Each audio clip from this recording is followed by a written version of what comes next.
사실 이 시간이 여러분들 기다려지시죠? 저는 별로예요. 저는 아주 부담스럽습니다. 사실 이 시간은 여러분들이 저는 사실 아침 예배를 굉장히 중요하게 생각을 합니다. 저는 아침 예배 1년간 결심하고 정말 하나님께 서원하고 씨름하는 사람 치고 내가 기도 응답 받지 못한 사람 못 봤어요. 날마다 정한 시간 정한 자리에서 하나님을 만난다는 건 너무나 중요한 일이에요. 사실은 주일 예배 한 번 드리는 분들은 뭐 이렇게 좀 죄송한 표현이지만은 뭐 이렇게 하나님을 만나는 그런 절박한 기쁨이 좀 덜한 사람들이 그 맛을 보면 하루를 하나님 만나면서 시작한다는 게 너무나 기쁘기 때문에 달려오게 되는 것이죠. 그리고 아침 예배 달려오는 태도를 또 보면 알아요. 부수수해서 오느냐, 깔끔하게 해서 오느냐, 이거 중요한 차이입니다. 누가 데이트하러 갈 때 부수수 해가지고 갑니까? 그러니까 정말 사랑하는 만큼 이렇게 깔끔하게 한다고요. 뭐 데이트할 때 우리 아들들 보면 알지 않습니까? 뭐 양치질하고 또 가글링하고 뭐 머리 또 무스 바르고 또 세우고 뭐 우리 사랑한다는 게 어디 감춰지나요? 요즘 그런 사실 태도가 중요하다는 것이죠. 안 보이는 분이니까 뭐 안 한들 어떠냐? 그게 아니라 눈에 보이는 것처럼 산다면 우리가 그 앞에서 날마다 우리 자신을 다듬게 되는 것이죠. 주일에 한번 뭐 예배 드린 걸로 나는 뭐 하나님과의 관계에서 내 의무를 다했다. 뭐 그럴 수는 있겠죠. 그러나 그것보다도 내 마음을 사랑을 진정성을 표현한다는 것은 대단히 중요한 일입니다. 사실은 저는 아침 예배가 사실 더 중요한 사람이에요. 그러나 목회자들이 그냥 아침 예배를 소리하는 게 조금 이해가 안 돼요. 뭐 아침 일주일 동안 나는 설교 준비해서 주일만 하루 그냥 하겠다. 그 성도들이 일주일에 한 번씩 밥 먹고 사나요? 그렇지 않잖아요. 그래서 주일 예배 물론 뭐 목숨을 걸어야 되지만 모든 예배가 다 목숨을 거는 일이에요, 사실. 근데 그렇게 사는 분들하고 제가 지금 이 베이직 교회에서 지금 하고 있는 일은 계속 통독을 날마다 또 이렇게 읽어가는 것이죠, 성경을. 왜냐하면 하나님은 결국 단독자로 만나는 일이에요. 이렇게 함께 예배드리는 것도 의미가 있고 소중한 것이지만은 하나님 앞에 사람들과 같이 예배를 드리지만은 그 순간 홀로 하나님을 대면하는 시간이거든요. 그러니까 성경을 읽는다는 것은 하나님을 혼자 대면하겠다는 굉장히 중요한 시간이에요. 그래서 이 지금 저희들이 수요 강좌란 어떤 의미에서는 인문학적 강좌로 제가 택한 이유는 성경을 읽어가는데 가장 중요한 이 성경을 읽는데 어떤 이렇게 관점을 가지고 이걸 볼 것이냐는 그 부분에 관한 얘기예요. 사실 우리가 뭘 관심을 가지냐에 따라서 보면은 보이는 게 달라요. 제가 어제 밤늦게 좀 저녁을 금식하고 집회를 하고는 밤에 좀 늦게 이제 오는데 오면서 계속 보이는 게 뭐겠어요? 식당 간판 아니에요. 뭐 닭갈비도 먹고 싶고 뭐 안흥-찐빵도 먹고 싶고 뭐 이런 거나 마찬가지로 내가 지금 어떤 영적 필요냐 이런 거에 따라서 보이는 게 다르거든요. 그래서 성경을 첫 번째 읽을 때 다르고 두 번째 읽을 때 다르고 세 번째 읽을 때 또 다르고 읽을 때마다 달라요. 이런 문장이 있었나? 이런 말씀이 있었나? 같은 복음서를 보더라도 마찬가지 아니에요. 그래서 눈에 띄는 단어를 한번 이렇게 쭉 보고 그 단어에 우리가 필이 꽂혀서 성경은 이걸 말하나 보다. 그렇게 우리가 또 이렇게 방향을 확 쏟아버려도 정해버려도 그것도 또 안 되는 것이죠. 그래서 우리가 중요한 것은 이 성경을 보는 키워드를 이렇게 쭉 성경이 말하고자 하는 바를 따라가지 않으면 우리가 그 흐름을 자의적으로 해석하고 내 편의적으로 해석을 해서 성경은 전체적인 우리가 복음의 맥락을 놓치고 흔히 말하는 내가 입맛대로 고르고 싶고 내가 입맛대로 내가 재단하고 편집하고 싶은 그런 가벼운 복음 내지는 그걸 뭐 되게 내가복음이라 그러잖아요. 마태, 마가, 누가복음, 요한복음 다음에 내가복음이 하나 더 있어서 그 나 중심의 복음 내가 해석하고 싶은 복음이 되는 것이죠.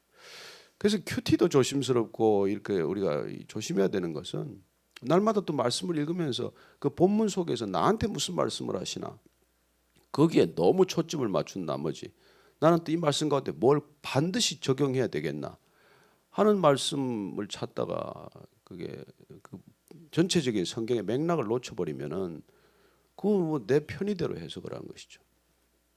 그러다가 뭐 가룟 유다가 가서 목을 매라 이런 문장이 나오면 나는 어디 가서 목을 매야 되나? 그거 어떻게 적용을 하실 거예요? 그래서 뭐 무리하게 적용을 하면 오늘 내가 죽는 날인가 보다 그 생각을 하겠지만, 그래서 성경 전체를 우리가 읽어가는 이유는 성경 전체를 흐르는 그런 키워드를 우리가 분명히 가지고 그 중심으로 성경을 보자는 것이죠.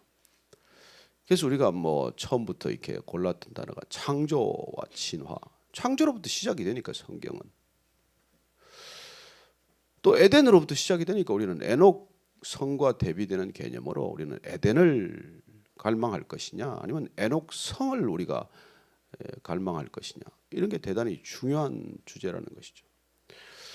저도 뭐 성경을 그렇게 뭐 100독 200독 하는 분들에 비하면 턱없이 읽은 양이 부족하고 그렇지만은 하나님이 저한테 주신 달란트 중에 하나가 그래도 이렇게 짧은 시간 안에 뭔가를 이렇게 짚어내는 그런 것들을 훈련받게 하셔서, 그래서 아무리 복잡한 사안이라도 보면은 그 핵심이 뭔지를 짚어내는 걸 그래도 20-30년간 훈련받은 결과로 그런 상황이나 어떤 그런 그 메시지나 이런 가운데서 그걸 이렇게 짚어내는 그런 은사를 주셨어요. 그래서 이게 보이면 조금 뭐 딴 건 또 못 봐요. 뭐 어디 뭐 입에 얼굴에 뭐가 묻었나 옷에 뭐 묻었나 이런 건 통 못 봅니다. 또 맨날 먹고 나면 제 아내가 뭘 먹었는지 다 알아요. 심지어 뭐 이렇게 집에 낮에 저녁에 들어가면 넥타이에 묻은 이런 거 보면 뭐 뭘 먹었는지 다 알 정도로 이렇게 칠칠 맞지도 못하고 부족한 게 한없이 많지만 또 그런 점에서는 조금 하나님께서 은혜를 주신 것 같아요. 그래서 저는 성경을 이렇게 보면 아, 이런 주제로 이게 흘러가는구나. 그래서 여러분들하고 이걸 또 뭐 매번 성경 찾아가면서 이렇게 하자는 게 아니라 그건 여러분들이 매일 성경을 읽으셔야 되는 것이죠. 지금 3월 달 됐는데 벌써 신약달이 다 끝났고 창세기 출애굽기 해서 레위기로 지금 곧 들어갈 텐데, 그래서 여러분들이 이게 쭉 읽어가면서 어떤 흐름을 따라갈 것인가, 이게 너무 중요해요.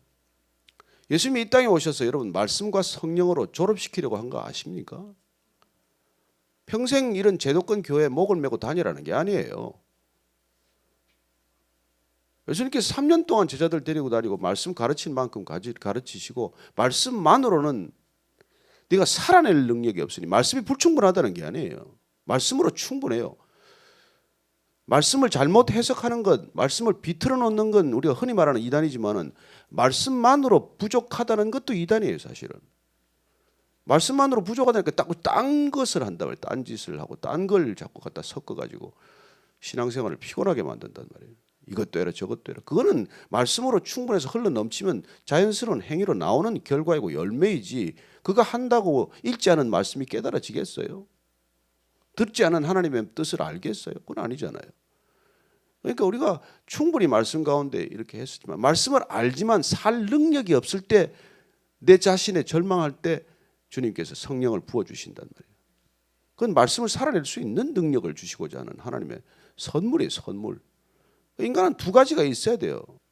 말씀 모르고 성령이 충만하지 않습니다. 사실은 이상한 영이 충만한 것이지. 그래서 여러분들 뭐 말씀이 약한 곳에 저기 이렇게 가면은 정말 은혜로운 성령의 은사도 있지만 굉장히 위태롭고 반성경적인 그런 은사들도 나타난다는 것입니다. 때로는 또 은사에 너무 치중해서 은사 중심주의가 되어서 심각하게 말씀은 말씀대로 살아내는 능력은 심각하게 결형이 되고 결과적으로는 번영신학이라고 하는 엉뚱한 것들이 자꾸 모습을 드러내는 걸 우리가 흔히 본다는 것이죠. 그래서 오늘은 우리가 이 흘러갈 맥락 가운데 선택한 제 단어는 구원과 번영이라고 하는 단어예요. 구원과 번영. 구원과 번영. 성경은 전체적으로 구원을 향해서 흘러가는 구원사적인 맥락을 가지고 있다는 것입니다. 예수님께서 이 땅에 오신 건 뭐예요? 사실 구원의 완성이에요.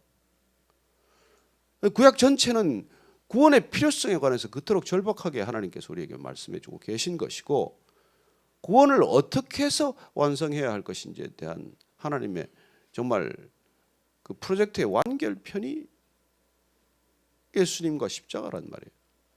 그래서 성경 전체를 읽어갈 때 키워드 중에 하나가 우리가 구원이라고 하는 이 단어를 놓쳐서는 안 되는 것입니다. 하나님의 의도, 하나님의 목적, 하나님의 계획은 이 구원이라는 데 초점이 맞춰져 있기 때문에 구약 전체를 우리가 읽어갈 때 무슨 레위기를 읽건 뭐 출애굽기를 읽건 사사기를 읽건 열왕기를 읽건 뭘 읽건 간에 그 구원의 맥락 속에서 그걸 우리가 들여다보고 있어야 된다는 것이죠. 그리고 여러분들이 구원이라고 하는 것에 대한 그 키워드를 놓쳐버리면 자연스럽게 가는 게 어디냐면 번영 쪽으로 간단 말이에요. 그럼 성경은 번영에 대해서 얘기를 안 하냐? 안 해요. 하나님의 목적이 처음부터 복 주시는 거예요. 창세기 1장에 보면 계속 복 주시고 번성하라. 번영의 성경적 표현은 번성하라로 되어 있어요. 그래서 계속 창세기에 보면은 뭐 반복해서 번성을 약속하세요. 땅에 충만하라, 번성하라. 언약과 약속을 내가 지킬 것이니 내 씨앗이 번성할 것이다. 계속 번성에 관한 얘기를 해요. 그리고 하나님께서는 그 번성을 약속한 것도 있고 번영에 대한 분명한 말씀도 있고 그럼에도 불구하고 그럼 구원과는 어떤 관계가 있냐? 이걸 우리가 놓치면 세상적 관점에서의 번성, 세상적 관점에서의 번영으로 줄다름치게 된다는 것이죠. 그래서 구원이라고 하는 가장 기본적인 하나님의 목적과 계획을 놓쳐버리고 오히려 지엽적인 어쩌면 그리고 하나님께서 번성을 약속하신 것은 하나님의 사람으로 택하셨을 때 하나님의 사람으로 인쳐셨을 때 하나님 보시기에 좋은 것들은 다 번성하라고 그랬어요. 하나님은 다 창조하고 보기에 좋으셨어요. 사실은 그 좋은 상태가 지속되는 게 번영, 하나님께 원래 의도한 번성이에요. 그런데 좋은 상태가 깨졌단 말이에요. 문제는. 그래서 에덴 동산에서 죄가 득세함으로써 쫓겨났는데 그때부터는 번영의 방향이나 내용이 틀려지게 돼요. 악이 번성하게 된단 말이에요. 여러분 죄인이 번성하면 악이 번성하는 거 아니에요. 악이 번성하는 가장 대표적인 게 여러분들 요새 보면 SNS예요. 그 SNS에 뭐 선한 게 얼마나 있겠어요. 보면은 얼마나 그게 진짜 악한 의도, 악한 말들, 악한 그런 그 메시지들이 그냥 번성하는지 몰라요. 보면 하여튼 참 아주 머리가 아플 정도로 이렇게 빠른 속도로 번성해 가는 것을 봅니다. 그래서 이 미디어 시대라는 게 정말 결코 우리가 그렇게 꿈꾸는 유토피아를 달성하는데 별로 도움이 안 되는 현상들이에요. 이 미디어를 통해서 쏟아지는 메시지들은 악을 번성케 하는 것에 일조를 하고 있는 것이지. 원래 사실 이 미디어를 가장 잘 활용한 사람은 나치 정권이에요. 괴벨스 같은 홍보상은 그냥 얼마나 그 통찰력을 가졌는지 말이죠. 거짓말도 반복하면 진실이 된다. 이게 미디어 전략이에요. 여러분 끊임없이 자꾸 반복해서 들으면 그게 그 메시지가 진실처럼 들리는 것이죠. 그래서 우리가 반복되는 단어에 주목해야 하는 것입니다. 성경을 읽을 때도 무슨 단어가 반복되느냐 이런 것이죠. 요즘 소프트웨어들은 너무 많이 나와서 치기만 하면 몇 번 나오는지 다 나와요. 그렇잖아요. 그래서 여러분들이 웬만한 소프트웨어를 하나 구비해놓고 성경을 읽는 데 도움이 됐으면 좋겠어요. 뭐 영어권에 있는 사람들은 대부분 다 바이블웍스라는 걸 많이 사용해요. 목회자들도 그렇고. 그다음에 뭐 또 한국 프로그램도 많이 나와 있고. 그래서 이 반복되는 단어가 몇 번씩 반복되냐. 이거 성경에서 중요하니까 계속 얘기하는 거 아니겠어요? 누가 그러더라고요. 왜 잔소리 하려고 하지 말라 그러냐. 잔소리 해야 된다. 우리 남 목사님 이번에 와가지고 그랬나. 중요한 얘기는 자꾸 반복해야지 어떻게 반복 안 할 수 있냐. 근데 하여튼 하나님께서 좌우지간 말씀하시고자 하는 중요한 그 내용들이 반복되는 단어 속에서 우리가 발견될 수 있다는 것입니다. 그래서 우리가 성경 전체를 구원이라는 맥락에서 볼 것이냐, 이 번영이라는 쪽에서 초점을 맞춰서 볼 것이냐, 여기 따라서 신학적인 입장도 너무나 틀려지게 되고, 소위 말하는 오늘날 우리가 지금 이 시대가 이게 혼탁스러워진 이유 중에 하나가 번영 신학이라고 하는 그런 신학적 흐름이 하나 떡하니 버티면서 굉장히 하여튼 이렇게 혼란스러워진 것이죠. 정말 성경은 번영 쪽에 초점을 맞추고 있나? 그걸 한번 우리가 볼 필요가 있다는 것이죠. 보면은 이게 구약에서는 이 번성이라고 하는 단어가 66번이 나와요. 그중에 24번은 창세기에서만 해도 이렇게 나와요. 그 정도로 창세기에서는 번성 얘기를 많이 나와요. 하나님이 창조하시고 나서 복을 주시고 계속 번성을 이야기하세요. 번성하라. 대부분은 충만하라는 뜻이고 땅에 차고 넘치라는 뜻이죠. 땅을 가득 채우라. 그런 의미였어요. 그러면 상대적으로 구원, 우리가 구원이라는 맥락에서 보면 구약에서 구원만 나오는 숫자가 412번이 나와요. 그러면 여러분 66번인데 412번 이 단어가 반복되는 횟수를 보면 어느 쪽이 더 강조가 되어 있어요? 당연히 구원 쪽 아니에요. 신약으로 가면은 번성이라는 단어는 딱 2번 나와요. 2번. 두 절에서 나와요. 구원은 165번이 반복됩니다. 그럼 성경 전체로 치면 몇 번이에요, 이게 지금? 557번이 신구약을 통해서 계속되는 주제가 바로 이 구원이라고 하는 주제인데, 그 신약에 나오는 번성이라는 단어도 구약에 나온 번성을 인용하는 단어예요. 사도행전 7장 17절을 보니까 하나님이 아브라함에게 약속하신 때가 가까우매 이스라엘 백성이 애굽에서 번성하여 많아졌더니, 옛날 얘기, 옛날 얘기죠. 히브리서 6장 14절을 보니까 이르시되 내가 반드시 너에게 복주고 복주며 너를 번성하게 하고 번성하게 하리라 하셨더니, 이것도 구약 얘기를 하고 있는 거예요. 그래서 우리가 과연 이 오늘날 관심이 그렇게 많은 이 번영을 어떻게 볼 것이냐는 것이죠. 번영이라. 특별히 신학적으로 이 번영을 자꾸 강조하고 이 하는 걸 우리가 어떻게 받아들여야 하느냐는 것이죠.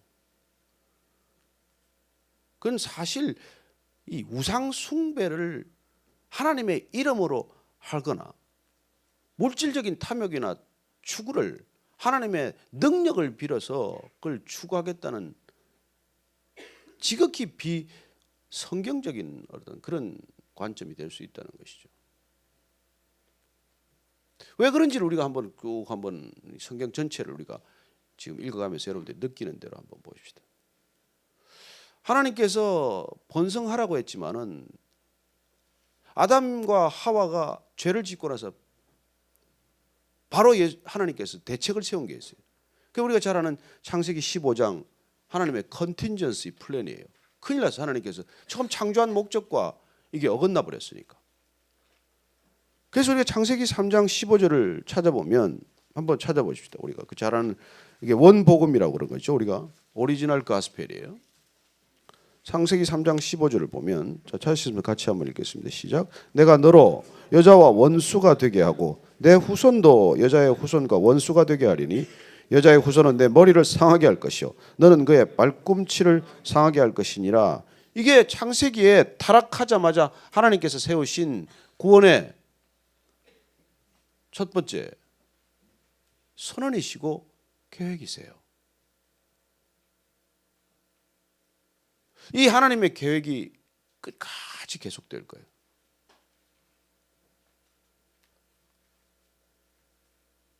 하나님께서 그토록 보시기에 좋았다고 창조한 인간이 웬일인지 이 소프트웨어에 고장이 생겨버렸어요.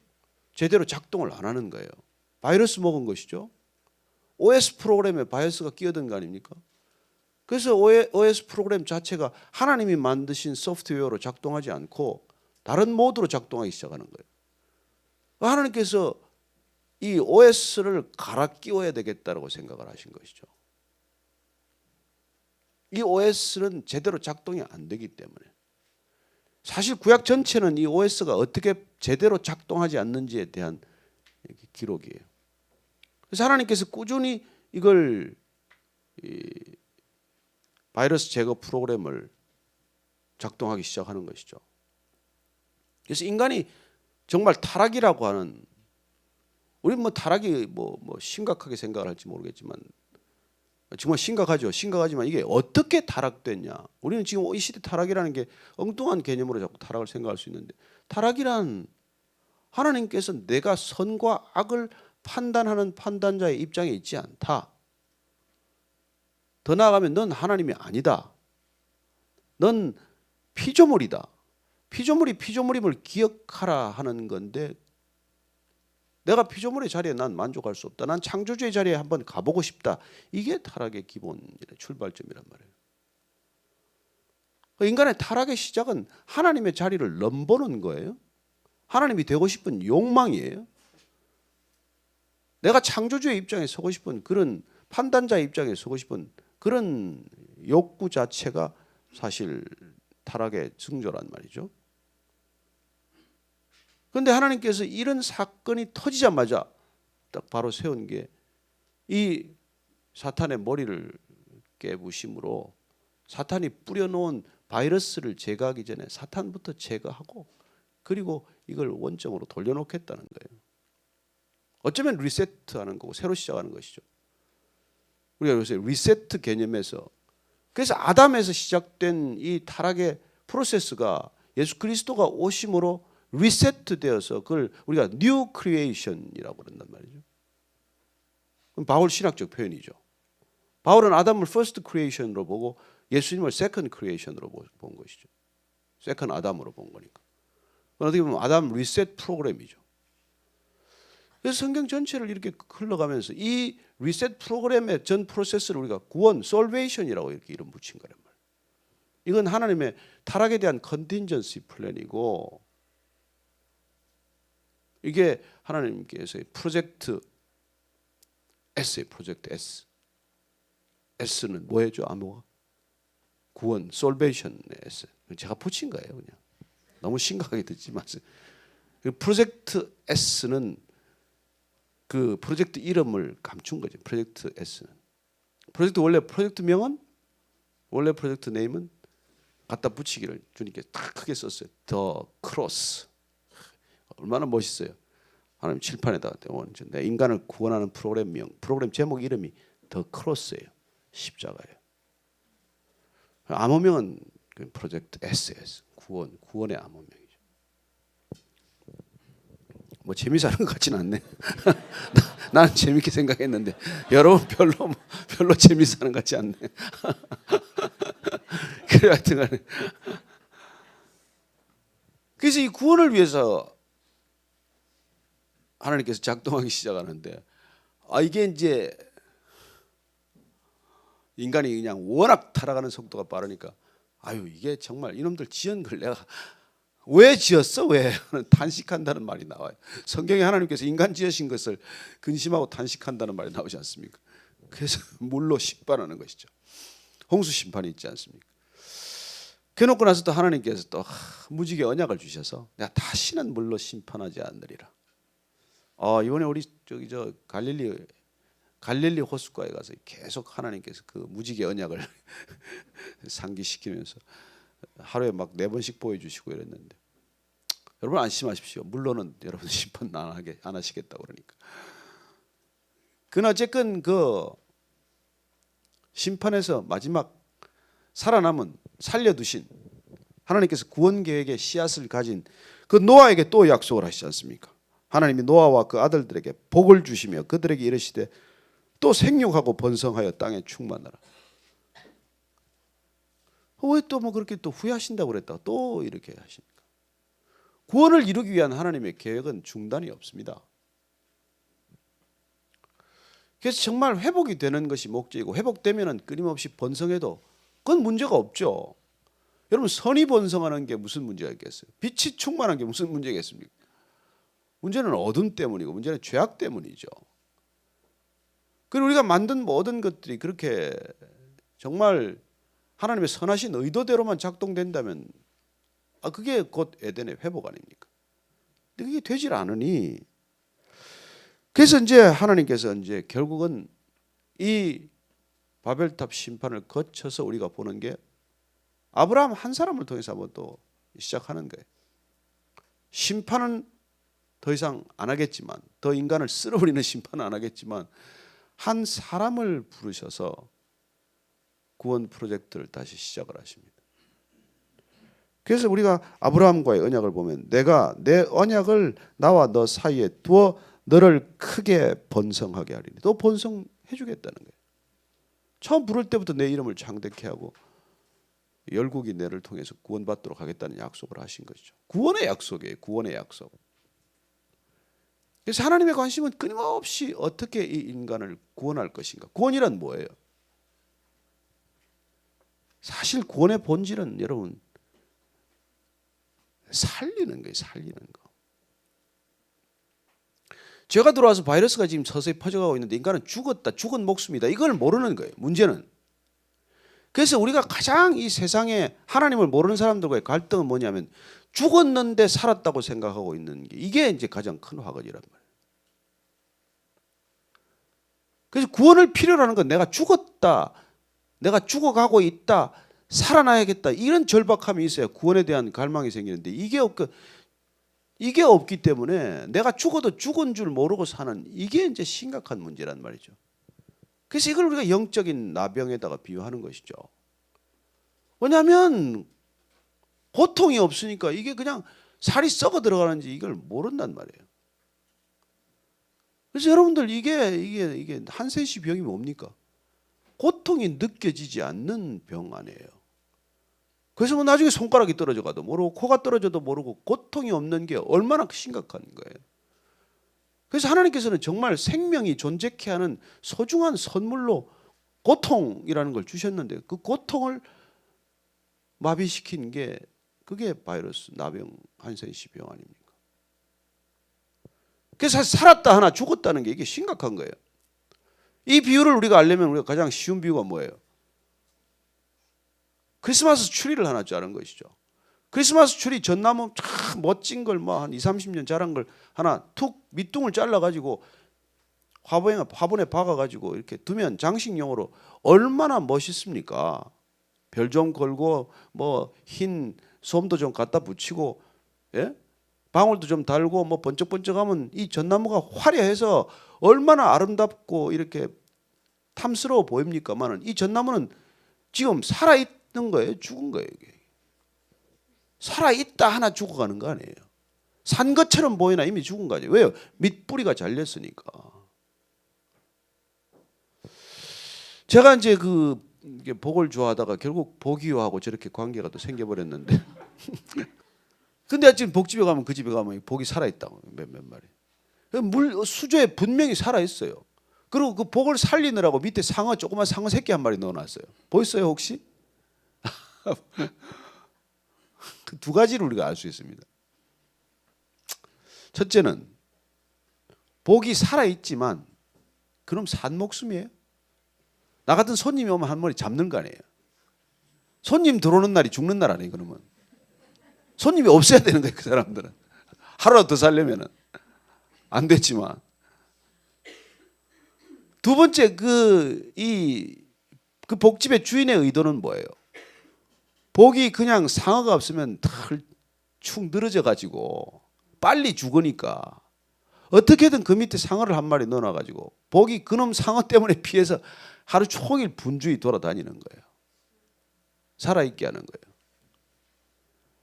여러분, 악이란 하나님이 구원하고자 하는 사람들을 구원할 때까지 살아있도록 하는 놀라운 섭리예요. 여러분, 너무 상어를 미워하지 마세요. 여러분, 너무 나를 괴롭히는 사람 미워하지 마세요. 그 사람 나를 괴롭힌다고 내가 월급 주는 것도 아니고 자기 돈 써가면서 지금 나를 괴롭히는 거예요. 나 살아있게 하느라고, 나 졸지 않고 깨어있게 하느라고. 그래서 이 사회가 시민감시단체, NGO 이런 것들이 뭐 하느라고 저런 걸 두나 하지만은 그래도 그렇게 자기 돈 써가면서 감시하고 눈을 부라리고 그렇게 하는 게 그나마 사회를 건강케 하는 또 그런 면이 있다는 거예요. 그래서 그 반드시 하나님께서 목회를 시작하면 목회자를 괴롭히는 사람을 한둘이 곁에 둬요. 너무 편하면 기도를 잘 안 하니까 그냥 어떻게 할 수 없는 성도가 몇 명 있으면 그냥 아침마다 거의 붙들고 주님 살려주세요. 저분 가게 하세요. 가면 또 더한 사람 와요. 차라리 그 사람하고 있는 게 낫지. 옛날에 홍정길 목사님이 남서울 저 은혜교회 하면서 이제 좀 너무 장로님들이 너무 어떤 부교육자가 싫었던 모양이에요. 저 사람 내보내야 된다고. 저렇게 무능하고 저렇게 많이 게으르고 어떻게 저런 목회자를 두냐고. 그랬더니 차라리 우리가 끼고 있는 게 낫지. 다른 교회 보내면 그 교회 망가지잖아요. 우리 교회는 사람이 많으니까 그냥 품고 있는 게 낫지. 여러분 만사라는 게 그런 거예요. 우리는 악을 이해할 수 없어요. 왜 하나님께서 악을 두시나? 선하신 하나님이 왜 악을 허용하나? 그게 악해진 우리를 구원하기 위한 하나님의 선물이라면 어떡하시겠어요? 하나님의 섭리라면. 그 상어 한 마리 때문에 보관 10마리가 그렇게 살아서 분주히 돌아다닌다면,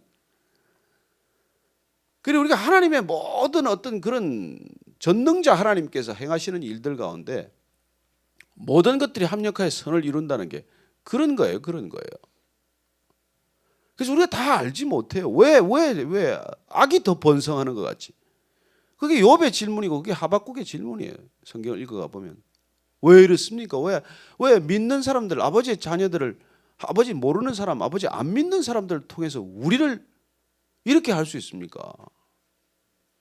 이게 신자들의 고민을 왜 불신자들이 더 잘 삽니까? 그래요. 하나님께서는 왜 악이 더 번성하도록 내버려 두십니까? 이 질문에 대해서 속 시원히 답변하지 않아요. 그 답변하지 않고 우리를 번성해서 끌어내요. 끌어내. 구원이란 뭐예요? 구원의 첫 단계는 우리를 번영에 익숙하고자 하는 우리를 끌어내는 작업이 구원의 첫 작업이에요. 그래서 이게 참 하나님 믿는 게 이게 어렵다는 것이죠. 너무 쉬운 것 같은데 시간이 지날수록 보면 이게 점점 더 힘들어요. 때로는. 자, 보십시다. 아브라함으로 시작됐는데 아브라함이 어떻게 됐어요? 일껏 가나안 가라고 해서 들어갔어요. 가자마자 만난 게 뭐예요? 기근을 만났어요. 아버지가 가라 해서 간 거 아니에요. 갔는데 뭐 하랄에서 잠시 조금 머물렀다가 또 가라 그래서 또 가나안 땅 들어갔는데 가서 첫 번째 만난 게 기근이래. 기근. 그리고는 다시 또 애굽으로 가서 아내 사라를 잃을 뻔하고 이런 일들을 겪지 않습니까? 하나님은 믿음의 사람들을 반드시 불러내세요. 불러내세요. 아브라함이 살던 갈대아 우르가 훨씬 발달한 곳이에요. 거기가 오늘날 지금 이 이라크의 그 어디 모술 근처인가요? 어딘가요? 가장 그렇게 발전했던 곳이에요.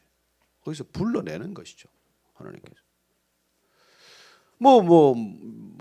야곱은 안 그런가요? 야곱도 아버지 이삭의 텐트에서 그냥 거기서 형한테 실컷 장자권도 빼앗고 됐지만은 어쨌건 그는 라반의 집으로 피신하듯이 그리 가야 되는 운명이에요. 하나님께서 그렇게 계획을 해놓으셔. 요셉은 어떻습니까? 아니 아버지 텐트 집에서 채색 옷 입고 잘 살면 됐지. 근데 무슨 연연지 그 아버지의 가장 사랑받는 텐트 집에서 그냥 노예로 팔려가는 신세로 전락하는 것처럼 보이는 이런 인생의 행로를 걷지 않아요. 하나님의 구원 계획은 우리가 다 이해할 수 없는 사건을 통해서 일어난단 말이에요. 어떻게 형제들이 동생을 팔아먹을 수가 있으며 어떻게 도대체 그토록 충실히 다 했는데 감옥에 갈 수 있으며 이런 일들이 왜 일어나냐는 거예요. 근데 그렇게 됐더니 요셉이 결국은 나중에 총리가 되고 그리고 70명 가족만 구원했을 뿐만 아니라 하나님을 모르는, 하나님을 믿지 않고 온갖 잡신을 믿고 온갖 우상을 숭배하는 그 애굽 백성들도 기근 7년을 견뎌내는 놀라운 구원 사건이 펼쳐지는 것이죠. 왜 하나님은 70명 야곱 가족만 구하면 됐지 그 애굽 백성들 왜 구합니까? 우리는 해석이 잘 안 되잖아요. 그 죽을 만큼 요셉이 고생해서 그 살려야 될 만한 사람들이니까 그 답이 우리 어디가 있어요? 요나서에 있지 않습니까? 니느웨 백성들이 하나님을 잘 모르지만 끝까지 가서 구원해라. 그 백성들 그 하나님의 그런 구원 계획이 구약 전체를 흘러서 보면 우리가 인류 전체를 구원하고자 하는 그 섭리가 깨달아지지 않습니까? 우리가 구원을 보면 하나님이 유대인들을 통해서 구원을 시작하셨지만은 유대인만 구원하는 것이 아니라 이스라엘 백성만 구원하는 것이 아니라 이 백성들을 통해서 전부 구원하시는 것이구나. 그래서 아브라함을 통해서 그게 나중에 12지파가 되고 그게 결국은 전 인류를 구원하는 하나님의 프로세스로 진행이 되는 것이죠. 다윗은 어떻습니까? 다윗은 사울한테 가서 이제 그때 처음에 하프도 잘 켜고 해서 왕궁에 안정이 될 만했어요. 그리고 뭐 골리앗 쓰러뜨린 게 잘못된 일입니까? 가장 안정될 수 있는 직장과 가장 안정될 수 있는 기회가 왔음에도 불구하고 그는 이유 없이 이해를 알 수 없이 까닭을 알 수 없이 그렇게 광야로 쫓겨가는 생애를 겪는단 말이죠. 그래서 하나님의 구원 계획, 구원 프로세스의 첫 번째 단계는 불러내미고 두 번째는 이게 불러내서 가는 것이 광야란 말이에요. 광야. 이게 우리한테는 이해가 안 된단 말이에요. 왜 하나님을 믿었는데 잘 믿겠다고 결정했는데 더 잘 믿겠다고 한번 결단했는데 왜 하필 내게 광야입니까? 이거 아니에요. 그래서 우리가 광야를 참 돌아보고 광야를 충분히 우리가 이게 좀 섭렵을 해야 돼. 왜 광야입니까? 왜 광야입니까? 광야란 어떤 곳입니까? 광야란 어떤 곳입니까? 이번에 우리가 성지순례 갔다 온 분들 광야를 잠깐 뭐 그 참 주마 간산하듯이 스쳐 지나가듯이 보았지만 이번에 그 우리 가이드 해주신 분이 아주 깊은 가이드 좋으신 분이에요. 광야와 사막을 확실하게 이렇게 설명을 해주세요. 사막은 생명이 못 자라는 곳이다. 사막은 물을 가둘 수 없는 곳이다. 광야란 물이 곳곳에 숨겨져 있는 곳이다. 그래서 생명이 자라는 곳이다. 그래서 생명이 회복될 수 있는 곳이다. 생명의 가능성이 있는 곳이라는 거예요. 광야는 그래서 사막이 아니라는 것이죠. 광야는 못 사는 곳이 아니라는 것이에요. 그래서 가보니까 엔게디 광야에는 뭐 폭포도 있어요. 폭포도. 조그마한 폭포도 이렇게 흘러가고. 자, 그래서 그 광야로 하나님께서는 왜 우리를 광야로 부르느냐는 말이죠. 광야의 삶은 여러분 애굽과 가나안의 중간 지점이에요. 애굽도 풍요의 상징입니다. 번영의 상징이에요. 애굽만큼 풍요한 번영한 곳이 없어요. 애굽의 학문, 애굽의 뭐 예술, 뭐 애굽의 과학. 여러분 지금 피라미드 만들 수 있겠어요 우리가? 얼마나 큰 돌을 도대체 어떻게 그렇게 쌓았어요? 돈 도대체 그 불가사의라고 할 만큼 지금도 해석이 안 될 만큼 그 고대 뭘 동원해서 저렇게 피라미드를 쌓았나? 그러지 않아요? 그 애굽 가나안 땅은 어떤 땅이에요? 근데 이스라엘 백성들은 아무것도 없는데 맨손인데 저 사람들은 철기 문화를 가지고 있어요. 지금으로 치면 우리는 지금 뭐 총자로 하나 달고 있는데 저쪽은 미사일을 가지고 있는 거나 마찬가지 아니에요. 그래서 이 광야란 어떤 지점이냐면은 애굽과 가나안의 중간 지점이에요. 중간 지점. 그리고 이스라엘 백성들을 택했다는 것은 마치 아브라함을 택한 것과 마찬가지로 가장 풍요로움에서 불러내셨다는 뜻이에요. 여러분 구원이란 슬프게도 풍요로부터의 건짐이라는 것이에요. 우리의 꿈은 풍요인데 우리의 꿈은 번영인데 구원은 그 풍요로부터 번영으로부터의 건져내는 것이란 말이에요. 그래서 우리를 뭐 아주 그냥 뭐 죽이겠다는 게 아니라 우리를 빚으시기에 가장 적합한 장소가 번영이라는 인큐베이터가 아니라 광야라는 인큐베이터라는 거예요. 왜냐하면 광야에서만이 인간은 영성이 자라기 때문이에요. 하나님은 영이에요. 하나님은 영적이세요. 구원은 영적인 일이지 육적인 일이 아니란 말이에요.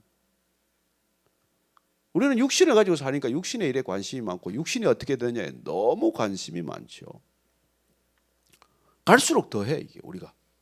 점점 우리는 더 육적이 되어서 육적인 데 관심이 더 많아요. 그래서 그냥 모든 게 그냥 외관에만 치중하는 사회가 되고 말았지만 사실 안타깝지만 근데 하나님께서는 뭐 우리가 뭐 중심만 보시지 겉은 안 본다니까 참 답답하시죠. 그래서 구원이란 놀랍게도 애굽이라는 가장 큰 풍요로부터의 출애굽이 구원의 시작이에요. 구원의 시작. 그래서 그 구원이 면면이 흘러가서 예수님께까지 이제 흘러가는 거예요. 구원 프로젝트의 이 광야 코스가 필수 코스인데 이 광야에서 결국 핵심은 뭘까요? 광야 코스의 핵심은 뭐 우리가 익히 아는 대로 출애굽기나 보면 잘 아는 대로 뭐 하나님 중심 훈련이에요. 뭐 한마디로 하나님을 삶의 중심에 두는 훈련이에요. 그래서 12지파들이 12지파 한가운데에 성막을 두는 거죠. 한 이스라엘 백성들 전체 한가운데 진이 이 텐트가 성막이에요. 나머지 이제 세 지파씩에서 동서남북으로 지파 치는 거 아니에요. 이 훈련을 계속 걷었다가 텐트 걷었다가 또 폈다가 텐트 걷었다가 또 폈다가 첫 번째 중심 훈련, 두 번째 중심 훈련은 뭐예요? 구름 기둥과 불 기둥이에요. 그게 움직이면 가는 거고 서면 서는 거고 서서 1년간 있으면 1년간 거기 있는 거고 아침에 뭐 폈는데 저녁에 또 가야 되면 또 펴는 거고 이것도 하나님 주도권을 인정하는 중심 훈련이 중심 훈련. 세 번째 만나는 뭐예요? 만나는 먹는 게 내가 애써서 하는 게 아니라 내 중심의 삶의 열매가 아니라 하나님께서 은혜로 주시는 하나님 중심의 열매다. 이게 만나 훈련이에요. 만나. 뭐 우리가 벌어서 월급 받아서 돈 받아 가지고 뭐 과일 사고 뭐 양식 사서 먹는 것 같지만 그러나 큰 깨달음이 오면 뭐예요? 여러분 우리가 뭐 돈을 갖다가 무슨 뭐 1억 원을 가지고 간다고 쌀 한 톨을 우리가 살 수 있습니까? 만들 수가 있습니까? 하나님이 은혜로 그것도 다 주신 거란 말이에요.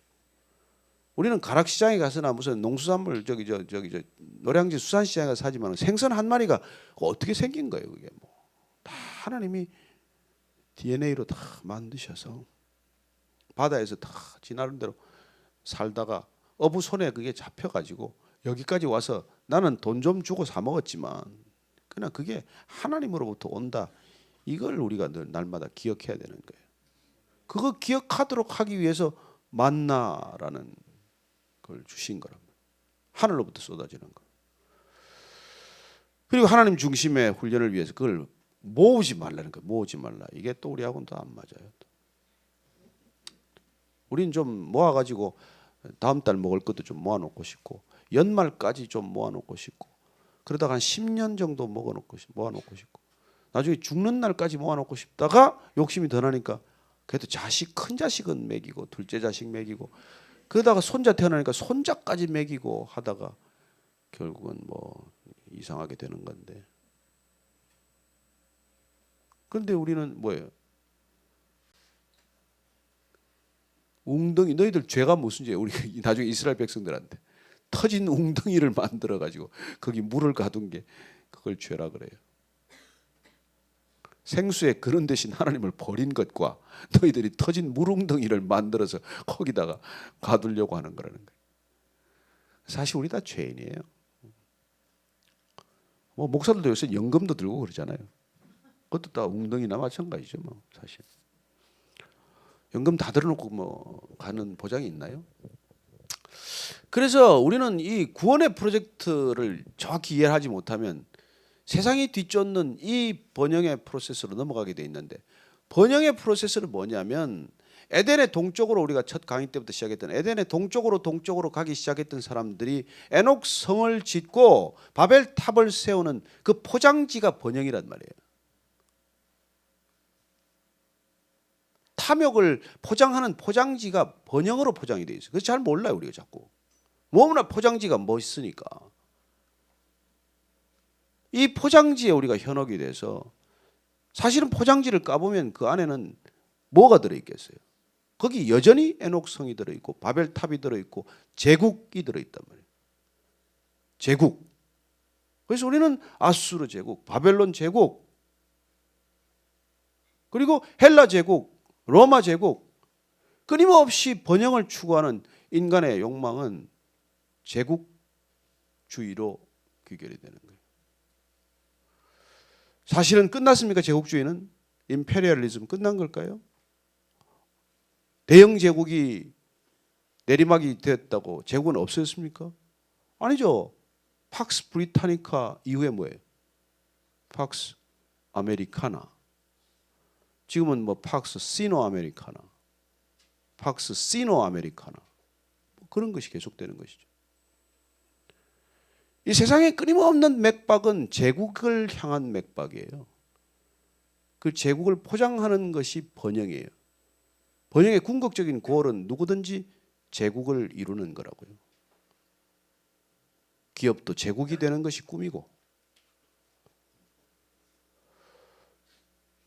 그리고 그 제국을 향한 열망이 인간의 큰 세상의 맥박을 쥐고 흘러갈 때 하나님께서는 제국에서 불러내어서, 제국의 번영으로부터 우리를 불러내어서 광야로 자꾸 데리고 가니 이게 죽을 맛이란 말이에요. 우리는 저기를 바라보고 살아야 되는데 자꾸 여기를 바라보라 그러니 우리하고 보는 시선도 다르고 관점도 다르고 기준도 다르단 말이에요. 그래서 구원이란 선물이 아니라 때로 고통처럼 느껴지는 삶을 사는 것이죠. 더더군다나 이게 지금 자본주의 경제로 편입이 되면서 자본주의 자체가 가지는 이상한 형태의 지금 이 제국주의가 지금 싹트기 시작한 것이죠. 저는 애플을 보면서 저건 제국 아닙니까? 다국적 기업이라는 것이 나오면서 또 다른 형태의 제국주의적인 그런 씨앗들을 보는 것이죠. 얼마나 강력한 제국일까요? 애플 한 해 매출이 얼마입니까? 아마 OECD 국가 중에 단일 경제로 치더라도 뭐 하여튼 상당한 이게 순위에 있을걸요. 그 정도 규모가. 애플이 뭘 추구할까요? 오늘날 자본주의는 번영이라는 이 코드와 딱 맥이 닿으면서 놀랍게도 지속적인 번영을 위해서 경제 패러다임 전체를 바꿔놨어요.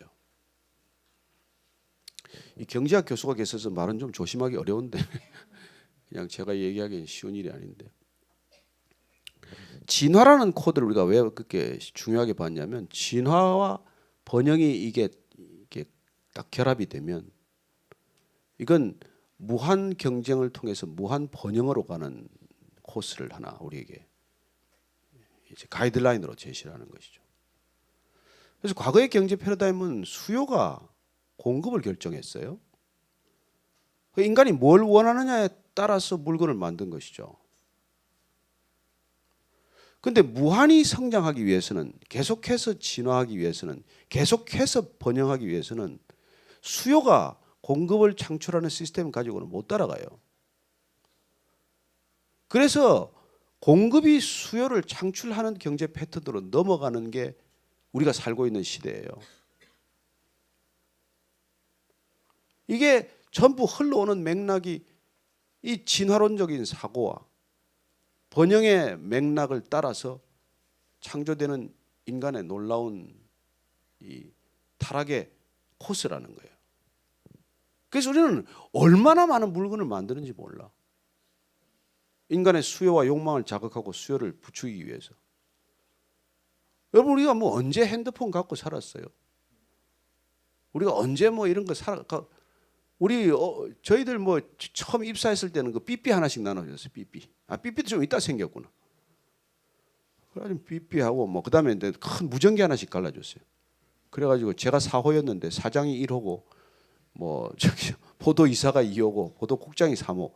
제가 이제 시경 캡을 했는데 4호에 4호 나와라. 그러면 뭐 무전기로 뭐 이렇게 이렇게 하고 있었는데.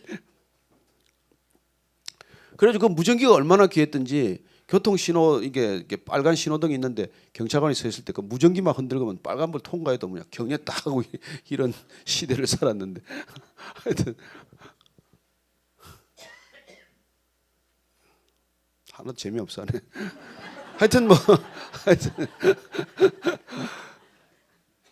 끊임없이 만들어내는 거예요. 아니 뭐 갤럭시 뭐 1, 2 정도 우리가 쓸 수 있잖아요. 019 괜찮았잖아요. 근데 어느 날 011 하더니 또 010으로 딱 통합해가지고 맨날 번호 여기 갔다 저기 갔다가 뭐 SK 갔다 KT 갈아탔다.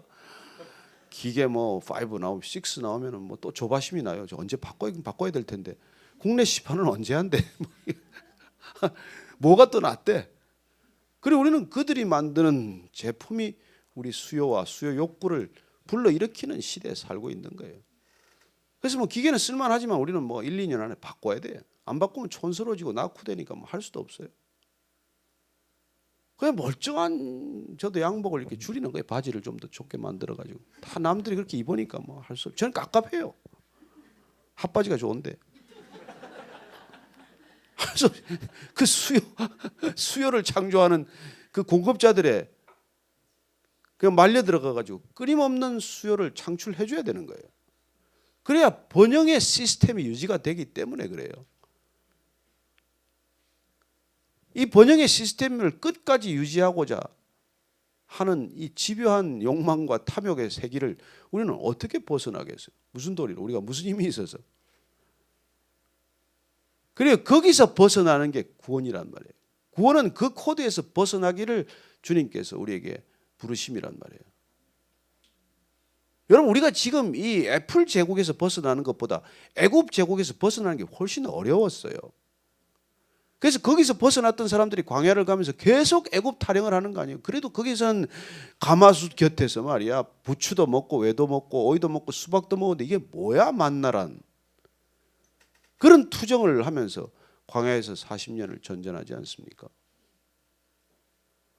그래서 우리가 동일하게 이 시대를 살면서 우리는 이 제국의 번영 속으로부터 우리가 계속 편입되어 가는 삶이 아니라 구원받은 삶으로 나오려면 이 흡인력이 너무나 크고 중심의 구심력이 너무 커서 못 빠져나오는 삶이에요. 어차피 이 경제가 어디까지 갈지는 대충 나와 있어요.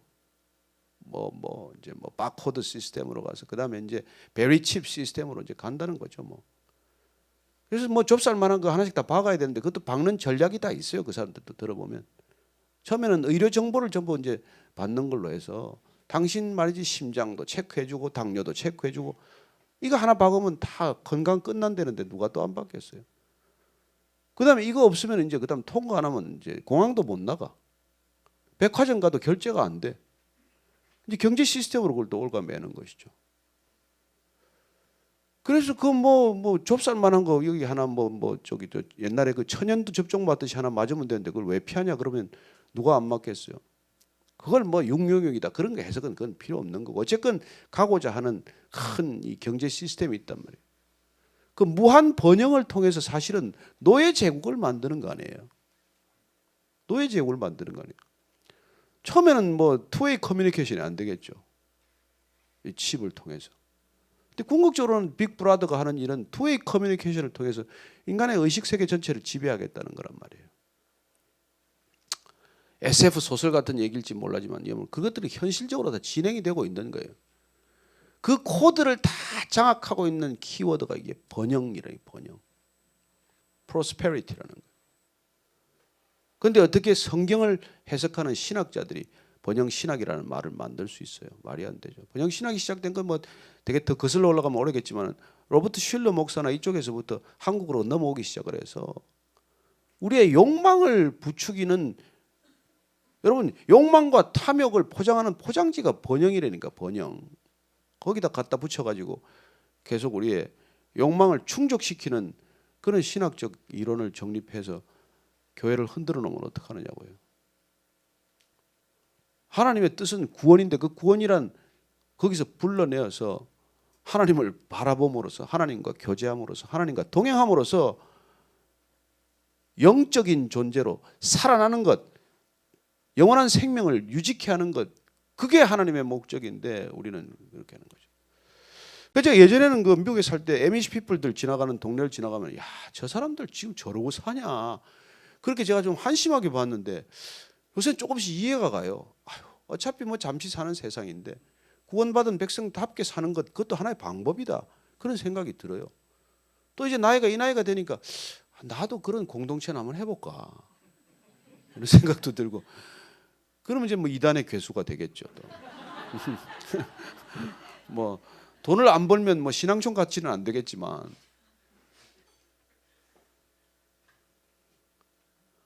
그래 구원의 맥락을 우리가 따라가면서 이 번영의 맥락을 따라 사는 세상 속에서 어떻게 살 것이냐 이게 너무 우리한테는 고통스러운 현실이에요. 고통스러운 현실이에요. 그 문제를 해결하기 위해서 예수님이 오셨다는 거예요. 이 고통스러운 현실, 인간의 힘으로는 어쩔 수 없는 이 번영의 코드를 살아가는 맥박 속에서 구원의 맥박을 놓칠 수밖에 없는 우리 인간의 처절한 현실, 이걸 해결하기 위해서 예수님께서 친히 오신 거예요, 사실은. 그래서 그분은 뭐 정말 나는 머리 하나 둘 곳 없다. 따르겠다는 사람한테 그래요. 난 머리 하나 둘 곳 없다. 나한테서 번영을 구하지 말라는 거예요. 구원은 그 개념이 아니라는 얘기를 하시는 것이죠. 그리고 제자들을 불러내셨어요. 불러내셨어요. 그 시스템에서 살아갈 수밖에 없는 제자들. 그러니 그 강력한 번영의 시스템에 종교가 접합이 된 게 유대교가 되고 말한 거란 말이에요. 그래서 오늘 유대인들은 그렇게 잘 사는 거예요. 돈을 그렇게 많이 쥐고 있는 거예요. 믿을 건 돈밖에 없어요, 그분들. 그래서 오늘날 정말 이게 유대인들은 굉장히 심각한 갈등에 빠졌어요. 사실 유대인들 아주 정말 지성적이고 이런 유대인들은 이스라엘 자체가 저게 뭐 없어졌다 이런 그거는 하는 사람들도 있어요. 이스라엘이 정말 얼마나 유대인들이 머리가 좋으냐면 유대인들의 존재 양식을 어떻게 설정할 거냐에 따라서 만든 이즘들이 전부 유대인들이 만든 거예요.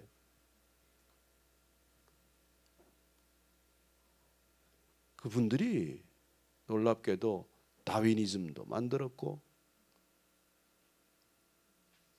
그분들이 놀랍게도 카뮤니즘도 만들었고 프로이드를 통해서 그 사람들은 정말 무신론을 또 만들어내고 그래요. 사실은 어떻게 이 백성이 존재해야 살아남을 수 있을까에 대한, 그래서 머리가 너무 좋으니까 이즘을 만드는 사람들이에요. 다른 이방인들은 무슨 백그라운드가 있는지도 모르고 그 이즘에 그냥 함께 춤을 출 뿐이지 사실은 유대인들이 어떻게 이 세상 속에 살아남아야 할 건지에 대한 나름대로 처절한 이 사색과 고민 끝에 만들어 놓은 거예요. 그게 다 유대인들이 만든 거예요, 사상이라는 게. 그러나 그들이 결코 놓치지 못하는 그 번영의 코드를 예수님께서 깨니까 예수님은 뭐 마땅히 돌아가셔야죠.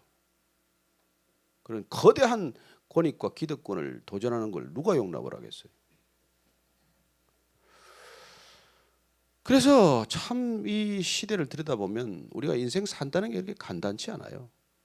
저는 여러분들이 이 현대를 살아가면서, 그러나 우리가 한 가지 위안이 되는 건 뭐 우리가 애굽 시대 살아서도 마찬가지예요. 로마 시대 살아도 마찬가지예요. 로마의 그 번영과 향락은 상상할 수 없을 정도죠. 다 뭐 그렇지 않습니까? 뭐 조선 왕조는 안 그랬나요? 지금 무슨 뭐 대통령 저 중동 땅 돌아다니면 중동의 왕족들은 어떻습니까? 뭐 사실은 작은 제국들이죠, 뭐 다. 그리고 그 제국을 끌어가는 이렇게 맥박은 번영이란 말이에요. 번영, 끝없는 번영. 그 프로스페리티에 대한 열망. 그래서 예수님이 이 땅에 오셔서 그건 못을 박아야 끝이 난단 말이에요. 못을 박아야. 자기 부인이라고 하는 마지막 카드를 들이미신 거예요. 그래서 구원은 십자가가 아니면 안 된다는, 이게 뭐 정말 알 것도 같고 모를 것도 같은 얘기를 그렇게 하고 가신 것이죠. 자, 너 십자가 통과하고 구원 받을래? 아니면 번영하면서 살래? 그 질문이나 됩니까? 바보 같은 질문 하지도 마세요. 잠시 살다 가는 거 번영하고 먹고 잘 살다 가야지 무슨 십자가에서 무슨 죽는 그런 얘기를 하세요. 그래서 지금 이 시대에 그런 얘기하면은 여러분 복된 소식이 아니라 멍청한 소식이에요. 그게 전도가 안 되는 것이죠. 전도가 될 리가 없죠. 그래도 제가 한 이틀 동안 전도 집회를 해서 많이 예수님을 영접하는 일이 있었는데 그건 극도로 번영을 해봤더니 별거 없더라. 그래야 조금 그런가? 그래서 이 시대는 빨리 번영을 해봐야 돼. 인생에서 짧은 시간에 빨리 번영을 하고. 그래서 요새 사람들은 보면 40까지 돈을 다 벌는다고. 계획들이 그래요. 요새 똑똑한 사람들이 40대까지 뭐 펀드 매니저를 하든 뭐라든 돈을 벌 수 있는 만큼 벌고, 그 다음부터 이제 세컨 라이프를 구원받은 것처럼 사는 인생을 원해. 내가 하고 싶은 걸 하는 거예요. 결국 뭐 식당을 하든지 뭐 딴 거 뭐 이런 걸 하면서 자기 시간을 인조해하면서 살겠다, 그런 패러다임을 짜놓는 거죠. 근데 하나님이 막 호가를 늘릴 때 데려가 버려. 그런 애들이 많더라고. 안 됐겠도 안 됐는데. 그래서 우리가 성경 전체를 읽어가면서 면면이 흘러가는 세상의 맥을 보십시오. 끊임없이 제국의 흥망사를 보는 거예요. 그 뭐 에드워드 기본서의 제국 흥망사를 볼 것도 없어요. 성경 보면은 제국의 흥망사가 드러나요. 그런데 하나님은 그 제국의 흥망사, 번영을 향해 줄다름치는 인류의 맥박으로부터 구원이라는 맥으로 돌려놓기 위해서 끊임없이 하나님께서 선하신 의도가 흘러가는 걸 보게 된단 말이에요. 그래서 그 진정한 구원이 어떤 것인지를 제가 좀 알아보기 위해서 주일 설교를 지금 한 10번, 12번 계획을 하고 있는 게, 이게 뭔데, 이게 정말 제국을 이길 수 있는 힘이 있나, 이게 뭔가, 이게 뭐 때문에 이 번영을 우리가 못 이기나, 이걸 우리가 한번 다시 또 보려고 하는 것이죠. 자, 이제 여기 뭐 정리를 하십시다. 결론은 무엇입니까? 하나님이 처음부터 끝까지 구원을 위해서 흘러가는 거예요. 그래서 그걸 우리 구속사라 그래요. 우리는 History of Salvation이에요. 하나님의 역사 모든 스토리는 구원을 위한 하나님의 원대한 계획에 따라서 그냥 가는 거예요. 하나님께서는 요한계시록까지 끌고 갈 거예요. 이미 미래는 결정되어 있어요. 구원의 드라마는 이미 완성되어 있어요. 우리가 어디쯤 와 있느냐, 우리 입장에 따라 다른 것이지, 구원은 하나님의 완성된 계획이에요. 그래서 구원이라는 물줄기에 들어가면 구원은 완성된 삶을 살기 시작하는 거예요. 그래서 구원은 과거고, 구원은 현재고, 구원은 미래예요. 그러나 그 세 시제는 연결되어 있고 하나의 완성된 삶이에요. 그래서 예수님께서 이 땅에 오심으로 구원은, 완성된 구원을 우리에게 펼쳐 보여주신 것이죠. 예수님과 하나 된다는 것은 구원에 뛰어들어서 우리가 구원의 완성된 구원을 이미 받은 거예요. 그러나 그 완성된 구원을 우리가 날마다 어떻게 살아내냐, 얼마나 누리느냐에 따라서 우리가 궁극적으로 그 구원의 모습은 어떻게 그 미래의 구원 속으로 편입될 것이냐, 그 문제만 우리에게 주어진 과제일 뿐인 것이죠. 그래서 여러분들이 구원받았다, 이 구원의 코드로 들어갔다는 것은 이 번영의 코드에서 벗어났다는 걸 확실히 기억해야 되는 것이죠. 더 이상 물질적인 탐욕이나 물질적인 어떤 그런 속박에 묶여 있을 일이 아니라 거기서 벗어나야 한다는 뜻이에요. 거기서 자유로워야 된다는 거예요. 그래서 우리가 자족감을 안다는 것, 이게 너무나 중요한 거예요. 구원받았더니 그런 족함을 알고 평안함을 누리고, 그리고 말할 수 없는 은혜 가운데서 목마르지 않은 삶이 펼쳐지는 것, 이게 구원의 본질이란 말이에요. 번영의 본질은 끊임없는 목마름이에요. 계속해서 목마를 거예요. 번영을 추구하는 생애 패러다임은 끝없는 목마름이에요. 끝없는 물질적인 추구예요. 결론이 없어요. 여러분, S6를 개발하고 지금 신종규 사장이 한숨 돌렸다지만은 S7을 위해서 지금부터 불철주야 시작한 거 아시죠? 거기에 쉼이 없어요. 잘릴 뻔하다가 뭐 살아났다는데 어쩌겠어요. 거기는 거기대로 굴러가는 흐름이 있으니까. 애플이 뭐 또 스마트워치 이번에 뭐 발표하고 별 재미를 못 봤다는데, 또 맥북으로 또 그걸 또 만회하는 모양이죠. 그래요. 더 얇아져야 된다는 거예요. 더 가벼워져야 된다는 거예요. 그거 개발하느라고 얼마나 여러분 머리 쥐가나게 고민한지 모릅니다. 우리가 모르니까 이러고 살지. 그거 1mm 짧아지는데 그냥 인생을 건 사람들이 수도 없어요. 여러분, 우리 한번 보십시다. 100m 9.9초하고 9.8초 뛰면 뭐 하는데? 우리는 그런 번영을 향해 살아가는 거예요. 아니 여기 밍크 닮으면 어떻고 그냥 인조 털 닮으면 뭐가 다른데 뭐. 근데 우리는 뭐 그냥 거기 목을 매요. 어쩌겠습니까? 그런데 그 코드에서 못 빠져나오면 누구도 그걸 알 수 없는 것이죠. 여러분 자유하십시오. 그 번영의 코드에서 빠져나올 때 그리고 구원의 코드에 접속될 때 비로소 자유함이 있다는 것입니다. 성경을 읽어가면서 그 번영의 코드를 살아가는 사람들을 한번 보시고 그리고 진짜 구원받은 사람들의 모습을 한번 보시자는 것이죠. 우리가 성경 읽는 목적이에요. 그렇게 또 한 주간 계시다가 구원을 누리시다가 다음 주에는 또 뭘 저 사람이 가지고 들고 나올래나 궁금한 마음으로 오시게 되기를 바랍니다. 그리고 좀 제가 또 조금 색다른 얘기를 할 수 있도록 기도해 주십시오. 맨날 해봐야 그런 소리면 또 재미도 없을 텐데, 그죠? 같이 기도하고 또 내일 아침 예배를 준비하십시다. 하나님 아버지 감사합니다. 저희들 구원의 감격을 잃지 않도록 날마다 구원에 정말 그 흥분되게 하시고 그 구원받은 삶이 너무나 감사하고 감격적이어서 세상의 번영을 향해 줄다름치는 저 넓은 길로 가는 길이 정말 부러워지지 않게 하시고 그리고 그 길을 가는 사람들이 우리에게 주는 온갖 회유와 협박이 두렵지 않게 하여 주옵소서. 예수님 이름으로 기도합니다. 아멘. 아멘.